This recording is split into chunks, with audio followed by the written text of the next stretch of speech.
itu saya ada info padahal ditambah ini ada bandar namanya S yang pertama kebanyakan namanya S ini ditambah jadi ya sudah karena sudah ini sudah kekuatan cukup ya namanya sapi lah itu bandar.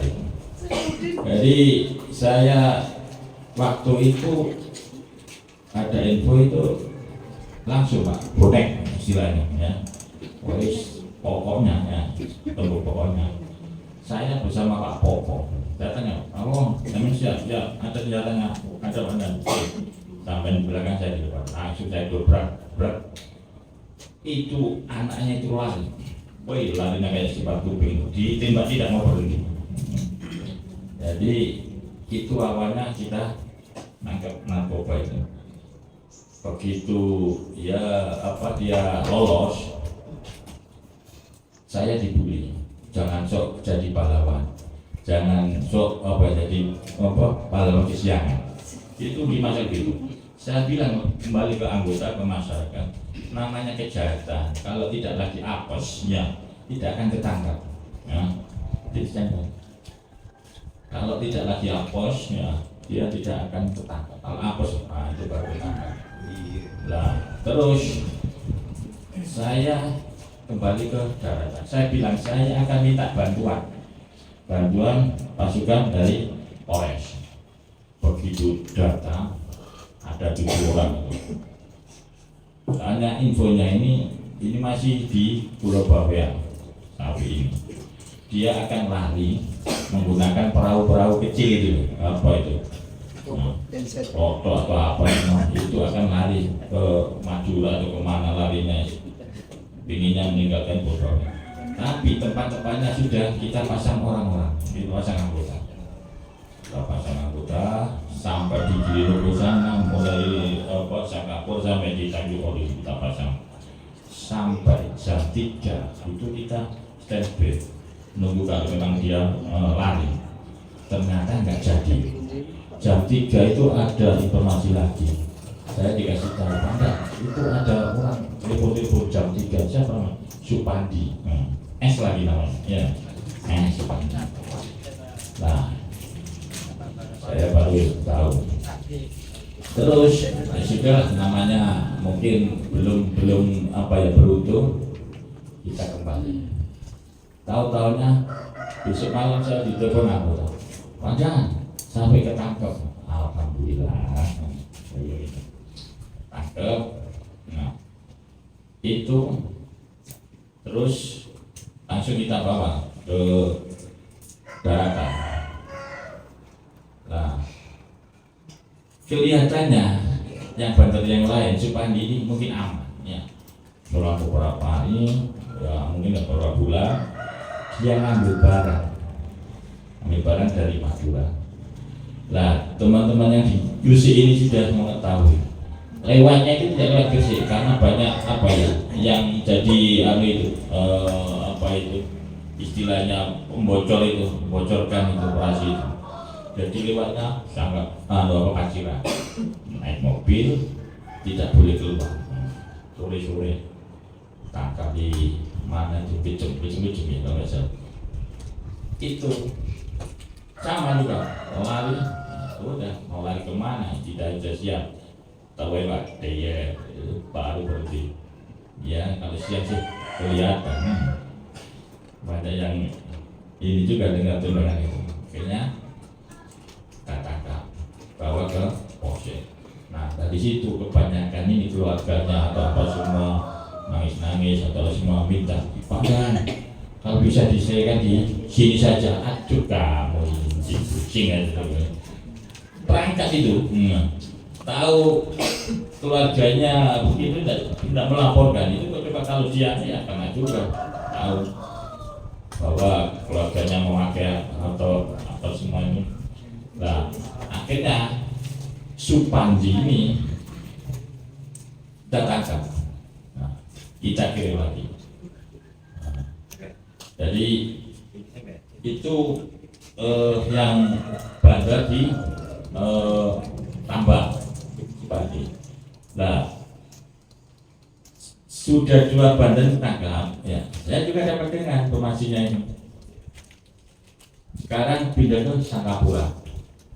Lah kemarin itu waktu kita operasi tumpas narkoba, itu masih ada sisa waktu 3 hari. Nah, saya sempat minta tolong kepada profesor ini, Profesor, saya tolong dibantu untuk tangkapan ini. Akhirnya ditunjukkan nama itu, nah, saya belum tahu orang yang mana Subet itu. Nah, terus kita kemarin ada kegiatan kriminalisasi, itu Pak Kapolres itu juga datang ambil. Nah sebelumnya kita mau nangkap Subet ke Sangkapura itu. Kayaknya anggota saya sakit. Tanya itu orang tahu ini tahu semua. Tidur di situ, pokoknya macam-macam sampai jam 1, jam 2. Gagal karena anggota saya sakit, ya. Kita utamakan anggota yang sakit. Nah, akhirnya dari tim Polres ini yang berangkat. Barulah kita dapat itu namanya Subet itu. Warna putih sekitar 10 misalnya. Jadi itu nggak ada yang tahu, termasuk bawanya ke daratan. Ya, ibaratnya operasi senyap lah. Banyak yang tanya-tanya, udah lah, nggak usah tahu lah gitu. Hanya kita mulai ditambah itu, kita rapatkan ditambah itu. Jadi Subet. Sebelumnya anggota saya itu takut. Padahal itu wilayah Sangkapura. Monggo.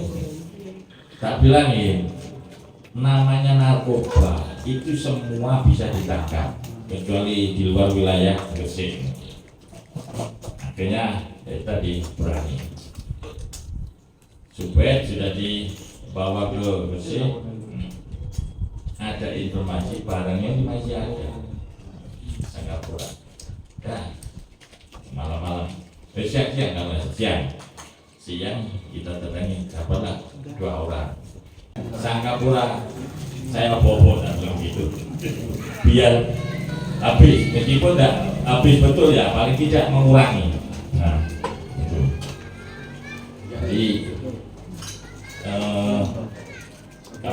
kalau ini ya, undang-undangnya itu setiap orang yang tanpa hak atau melawan hukum menawarkan untuk dijual, menjual, membeli, menerima menjadi perantara dalam jual beli, menukar atau menyarankan dan atau memiliki, menyimpan, menyediakan harga golongan cara jadi satu kalau misalnya yang terakhir itu 2 gram.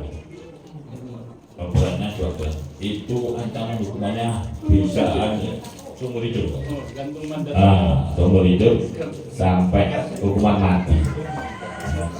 Yang di pondok itu namanya Miran itu yang saya tangkap pertama itu nggak terbukti. Tapi kalau kita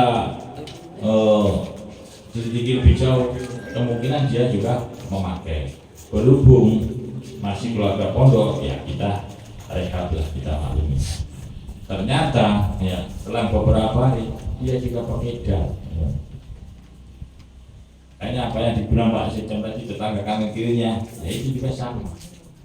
Ya kita ambil, kita kirim ke tempat yang gratis, hotel gratis, hotel Prodeo. Nah, itu.